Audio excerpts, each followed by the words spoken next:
पूर्व विदर्भात पहिल्या टप्प्यात आज 5 जागांसाठी मतदान होत असून 5ही जागा महाविकास आघाडी जिंकेल असा विश्वास नाना पटोले यांनी व्यक्त केला। तर राहुल गांधी यांच्या 5 गॅरंटी ना घेऊन महाविकास आघाडी मतदारांपर्यंत पोहोचली असल्याचे नाना पटोले म्हणाले। तर भाजपाच्या 2 नेत्यांचा दानून पराभव होणार असून 5ही जागा महाविकास आघाडी जिंकेल असे नाना पटोले म्हणाले। तर नाना पटोले यांनी आपल्या सुकळी गावातील जिल्हा परिषद शाळेत जाऊन मतदान केले।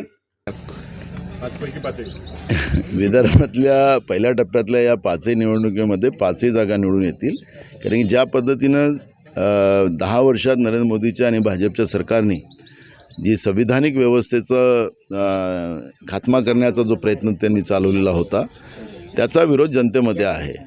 ज्याप्रमाणे शेतकऱ्यांना त्यांनी फसवलं, युवकांना फसवलं, बेरोजगारांना फसवलं, गरीब माणसाला फसवलं, त्याचा बदला लोक या मतदानाच्या रूपाने घेणार आणि त्या पद्धतीचा कौल आपल्याला पाहायला मिळत आहे। आणि जनतेने ही निवडणूक अंगावर घेतलेली आहे। जेव्हा जनता ही निवडणूक अंगावर घेते याचा अर्थ की सत्तेच्या विरोधातच त्याचं मतदान होते आणि आज ते चित्र आपल्याला पाहायला मिळते। भाजपचे 2 दिग्गज नेते देखील या निवडणुकीत आहेत। ते दिग्गज नेत्यांचं काय चालणार, जेव्हा जनतेने मतदानाचा कौल आणि मतदानाचा निर्णय जनतेने घेतलेला, ही निवडणूक जनतेने अंगावर घेतलेली आहे। त्याच्यामुळे किती मोठा दिग्गज असेल, इथं नरेंद्र मोदी उभे झाले असते तरी त्या निवडणूक हारले असते, अशी परिस्थिती आज आहे।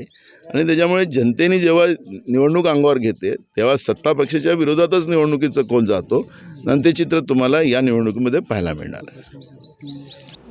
दिवसभरातील घडामोडींचा आढावा घेण्यासाठी पाहत रहा N24 मराठी न्यूज चॅनल।